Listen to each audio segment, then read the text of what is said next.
அங்க அடிக்குது பாரத் பெட்ரோலியம்ல லைட்டு பாருங்க. Hello guys, welcome to my YouTube channel. எல்லாம் எப்படி இருக்கீங்க? நல்லா இருக்கீங்கன்னு நினைக்கிறேன். ஆக்சுவலாக குப்பை கொஞ்சம் சேர்ந்துருச்சு, அதை அப்படியே போட்டுட்டு அப்படியே கிளம்பலாம்.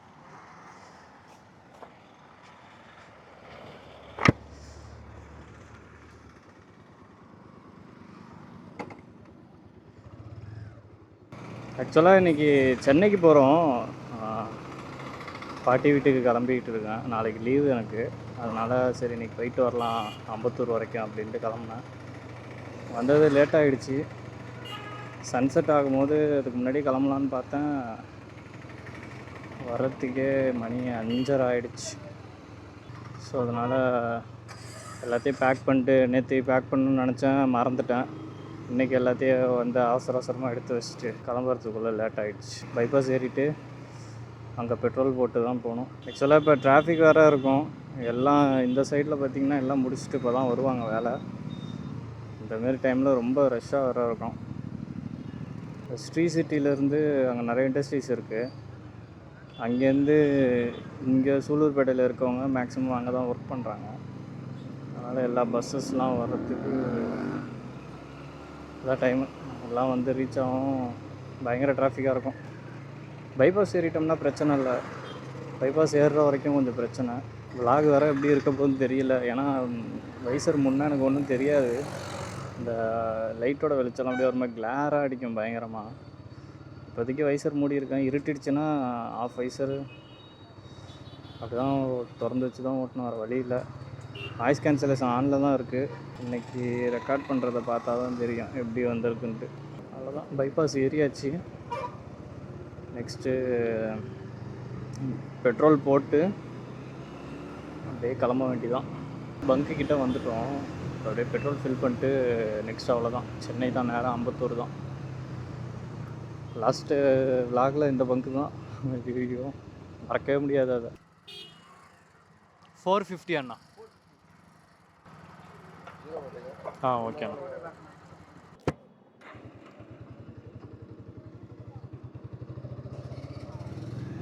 ஆக்சுவலாக பெட்ரோல் வந்து 3 லிட்டர்ஸ் கிட்ட வந்திருக்கு.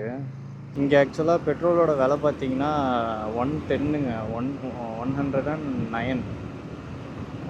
நம்ம பாண்டிச்சேரி காரைக்காலில் பார்த்தீங்கன்னா 96 தான். தமிழ்நாட்டில் 101. லாஸ்ட் டைம் இந்த பெட்ரோல் பங்க்கு தான், சரி பெட்ரோல் பங்க்கு விடிய காலம் திறந்துருக்கும் அப்படின்னு ஒரு நம்பிக்கையில் நான் பாட்டு பெட்ரோல் நைட்டு போடாமல் காலைல கிளம்பி வந்துட்டேன். காலைல பார்த்தா எல்லாம் பங்க் வேறு ஓப்பனில் தான் இருந்துச்சு. ஆனால் பம்ப் ஆப்ரேட்டர்ஸ் யாரும் இல்லை, எல்லாம் ஆஃபீஸில் படுத்து தூங்கிட்டு இருந்தாங்க. ஏன்னா அன்டைமு மிட் நைட்டு நடுராத்திரி வேறு. சரி நானும் எழுப்பி பார்த்தேன், ஏந்திரிக்கல. அப்புறம் பார்த்தா டீசல் பம்பு தான் ஆனில் இருந்துச்சு. அப்புறம் டிஸ்டர்ப் பண்ண வேண்டாம் அப்படின்னு சொல்லிட்டு நானும் கிளம்பிட்டேன். வைசர் க்ளோஸ் பண்ணியிருக்கவும் ஒன்றுமே தெரிய மாட்டேங்குது. அது ஹை பீமு இல்லைனா ஓகே, எனக்கு வந்து விசிபிலிட்டி இருக்கும். ஒரு பிரச்சனை என்னென்னா, இப்போ பைபாஸில் போகிறோம், ஹை பீம் போடுறோம், ஓகே. ஏன்னா அங்கே வந்து ஸ்ட்ரீட் லைட்ஸ் கிடையாது. இடையில வந்து செடியெலாம் வச்சுருப்பாங்க, எல்லாம் டிவைடர்ஸ் இருக்கும். அதனால் நமக்கு வந்து அந்த அளவுக்கு பிரைட்டு அடிக்காது மூஞ்சில். இந்தமாரி பிரிட்ஜஸோ இல்லை இப்போ போடுற ஹைவேஸ்லலாம் பார்த்திங்கன்னா லைட்டு வைக்க ஆரம்பிச்சிட்டாங்க, எல்இடி லைட். இங்கேயே நமக்கு நல்லா பிரைட்டாக தான் இருக்குது. அப்படி இருக்கும் போதும் பிரைட்டு போட்டு வராங்க. இதை நான் என்ன சொல்கிறதுன்னு எனக்கு தெரியுது. ஏன்னா நம்ம இந்தமாரி இடத்துல வந்து பிரைட்டை தவிர்த்துக்கலாமே. ஏன்னா நமக்கு தேவையான அளவு வெளிச்சம் இருக்குது. இப்போ இந்த வெளிச்சம் இல்லாத ஏரியா, இந்த இடம் வந்துட்டோம், இப்போ பிரைட்டு போடுறோம், ஓகே. திருப்பி சிட்டிஸ் வருது, இடையில கிராசிங்ஸ் வருது, சிட்டிஸ் வருதுன்னா அந்தமாரி இடத்துல கண்டிப்பாக லைட்ஸ் இருக்கும், பேக்கரிஸ் நிறையா இருக்கும். அப்போ இந்தமாரி இடத்துலலாம் வந்து பிரைட்ஸ் தவிர்த்துக்கலாம். ஆனால் யாருமே அப்படி பண்ணுறதில்ல. நார்மலாக நம்மளே இப்போ டிம் பண்ணி காட்டுறோம் அப்படின்னா அவங்க டிம் பண்ணுறதும் கிடையாது. ஒரு சில பேர் பண்ணுறாங்க, ஒரு சில பேர் பண்ணுறதில்ல. இதனால் என்ன ஆகுதுன்னா நமக்கு விசிபிலிட்டி வந்து பாதிக்குது.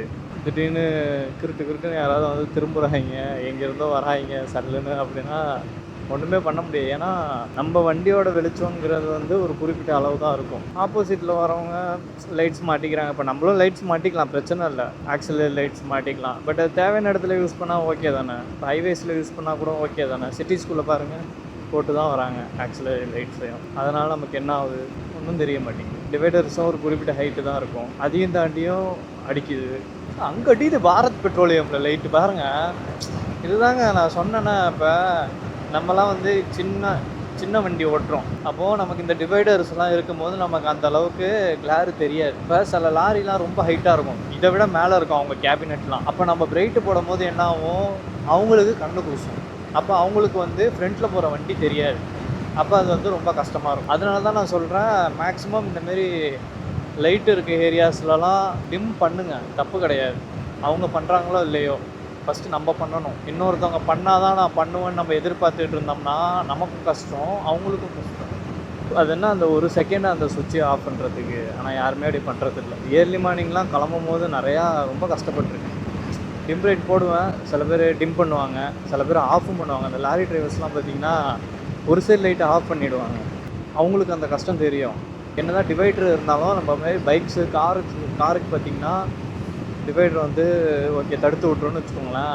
அவங்களுக்கு வந்து நம்ம பிரைட் வந்து மூஞ்சியில் தான் அடிக்கும். இப்போ அந்தமாரி இருக்கும்போது அவங்களுக்கு தெரியும், நம்ம ஆஃப் பண்ணுறோம், நம்ம டிம் போட்டு காட்டுறோன்னா ஆஃப் பண்ணிவிடுவாங்க. சில பேர் நம்ம எதுவுமே போடாமலே ஆஃப் பண்ணுவாங்க, நம்மளும் ஆஃப் பண்ணிக்கணும்.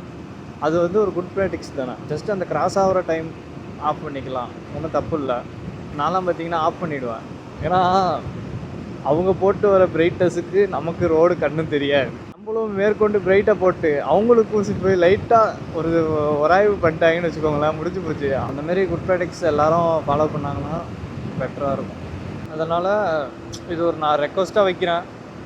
பல்சர்னால் பல்சர் தாங்க.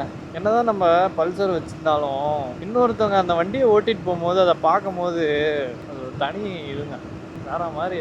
கேமரா வைடில் இருக்கும், அதனால் கிட்ட கொண்டு போகிறேன். சைலன்சரு, பேக்கில் டெயில் லைட்டு பாருங்க. அது வண்டியா பல்சர்னா அதான். என்னதான் நம்ம அவங்கவுங்களுக்கு பிடிச்ச வண்டி வச்சுருந்தாலும் அவங்க ஓட்டிகிட்டு போகும்போது அது ஒரு ஃபீல் இருக்கும்.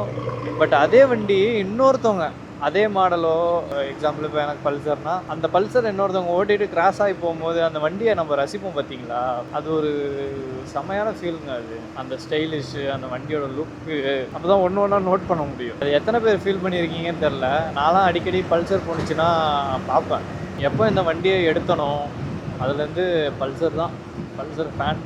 ஆக்சுவலாக எனக்கு ஆர்எஸ் தான் பிடிக்கும், ஆனால் என்னால் அது வாங்க முடியல. எடுக்கும் போது கூட அவ்வளோவா எனக்கு அந்த ஒரு ஹாப்பினஸ் இல்லை.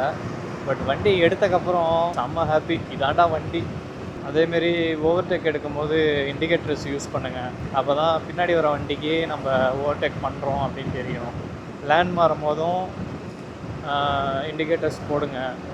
ஐயோ, ஏதோ ரவுண்டாக நான் காட்டுனுச்சு, நான் அதை கவனிக்காமலே வந்துட்டேன் பேசிக்கிட்டே. ஆக்சுவலாக நம்ம அந்த ரவுண்டானாவே தாண்டிட்டோம்னு நினைக்கிறேன். இன்னும் 8.3 கிலோமீட்டர்ஸ் தான் ரீச் ஆகிடலாம். சிட்டிஸ்குள்ளே ஓட்டும் போது மேக்ஸிமம் ஸ்லோவாகவே போங்க. ஏன் சொல்கிறேன்னா, டப்புன்னு ஒரு என்ட்ரி வரும், உங்களுக்கே தெரியும்னு நினைக்கிறேன். சடன் என்ட்ரிஸ்லாம் கொடுப்பாங்க, சந்துக்குள்ளேருந்து திடீர்னுலாம் வருவாங்க. அதனால் வேகமாக போகிறனால வீட்டுக்கு சீக்கிரம் போயிடலாம்.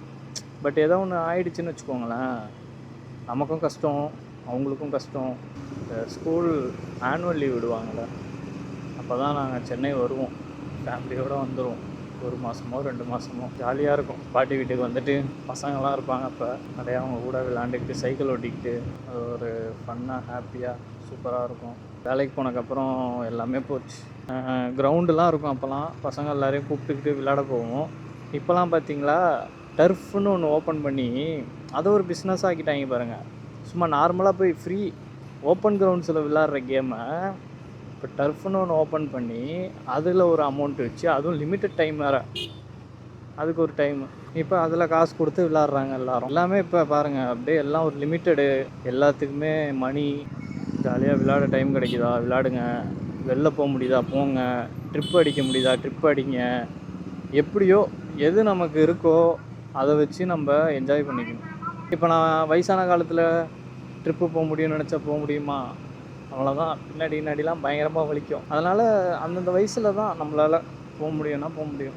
மேபி நம்ம ஃபிட்டாக இருக்கோம் அப்படின்னா போகலாம். பட் இந்த வயசில் எந்த அளவுக்கு எக்ஸ்ட்ரீம் வரைக்கும் நம்மளால் போக முடியுதோ, ஒரு வயசானதுக்கப்புறம் நம்மளால் அந்த எக்ஸ்ட்ரீமுக்கு போகவே முடியாது. எப்போ எதெல்லாம் கிடைக்குதோ ஜாலியாக என்ஜாய் பண்ணிவிடுங்க. ஃப்ரெண்ட்ஸோட காலேஜ் முடிக்கிறீங்களா, காலேஜ் படிக்கிறீங்களா, ஃப்ரெண்ட்ஸோட ஐவி போங்க. ஏன்னா அதுக்கப்புறம் போக முடியாது, நினச்சாலும் மீட்டப்பே பண்ண முடியாது உங்களால், ரொம்ப ரேர். அந்தந்த லைஃப்பை என்ஜாய் பண்ண கற்றுக்கோங்க. என்னதான் படிப்புசாக இருந்தாலும் சரி, இந்த ஒரு நாள் 2 நாள் தாராளமாக போயிட்டு என்ஜாய் பண்ணிட்டு வரலாம். படித்து முடிச்சுட்டு வேலைக்கெலாம் போனதுக்கப்புறம் போயிருக்கலாமோ அப்படின்னு நினச்சி ஃபீல் பண்ணுறத விட என்ஜாய் பண்ணிட்டு வரது எவ்வளோ பெட்ரு. அந்த மெமரிஸை நினச்சி பார்த்து பாருங்கள், அது ஒரு செம்ம ஃபீலாக இருக்கும். டூரில் இப்படிலாம் இருந்தோம், இப்படிலாம் பண்ணோம். ஓகே கைஸ், இன்னும் 4 கிலோமீட்டர் தான் வந்தாச்சு. நம்ம கிட்ட நெருங்கியாச்சு. கடையில் ஸ்டாப் பண்ணி ஸ்வீட்ஸ் மட்டும் வாங்கிட்டு, அங்கே வேறு சரியான டிராஃபிக்கு. 4 கிராசிங் ரோட்டில் பயங்கர டிராஃபிக் ஜாமு, ஒரே ஹாரனு. ஐயோ, சென்னையிலலாம் இருந்தால் பழகிக்கணும் போல். எல்லாம் வேலைக்கு போயிட்டு வீட்டுக்கு போகிற டென்ஷனில் தான் போயிட்டுருப்பாங்க. ஓகே கைஸ், வீட்டுக்கு வந்தாச்சு. நெக்ஸ்ட் வீடியோவில் நம்ம சந்திப்போம். லைக் பண்ணுங்கள், ஷேர் பண்ணுங்கள், சப்ஸ்கிரைப் பண்ணுங்கள். கண்டிப்பாக இந்த vlog பிடிக்கும்னு நினைக்கிறேன் உங்கள் எல்லாருக்கும். நெக்ஸ்ட் வீடியோவில் சந்திப்போம். பாய்.